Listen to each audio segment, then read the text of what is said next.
Hello, everyone. In this podcast series, we learn English step by step in a simple and fun way. Let's start today's episode. My first day at university. The blaring alarm clock woke me up from a restless sleep. It was finally here, my first day at university. I had to get up, but the thought of facing a new world filled me with a mixture of excitement and fear. I had to get up and get ready, as I had a long day ahead of me.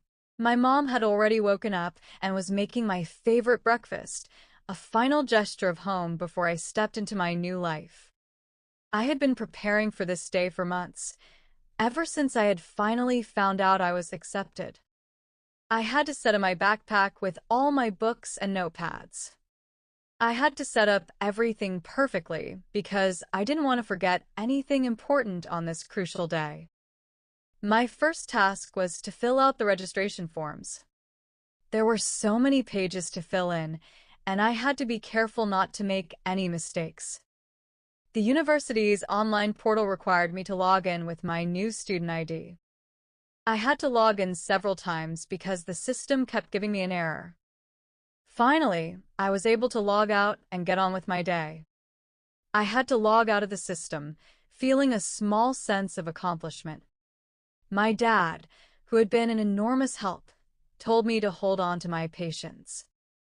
He also warned me to look out for all the rules and regulations. I couldn't just throw away the printed instructions. I had to look at them carefully. I had to throw away my old high school identity and take on this new persona as a university student. After breakfast, I had to say goodbye to my parents. My dad told me, "Don't ever give up on your dreams, son. You've worked so hard for this." His words made me feel strong. I promised him I wouldn't give up.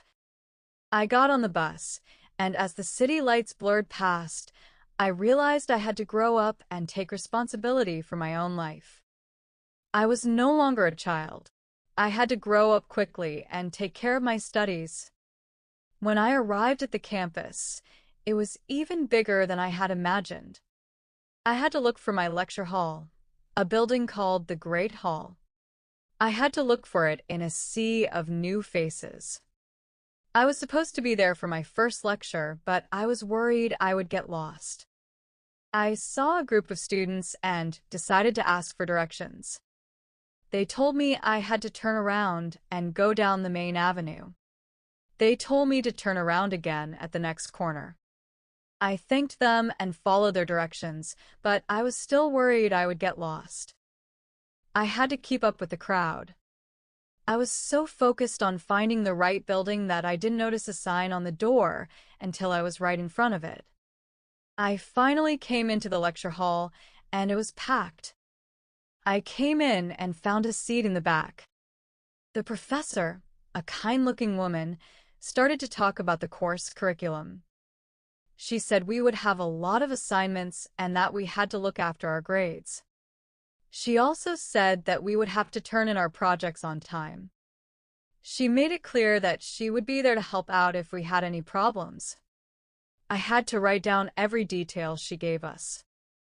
I had to write down my class schedule to make sure I didn't forget anything. The professor had a great sense of humor, and she broke the ice with a funny story about her first day.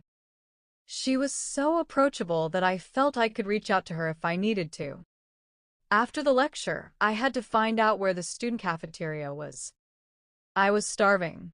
I had to ask for help again, and a kind student showed me the way.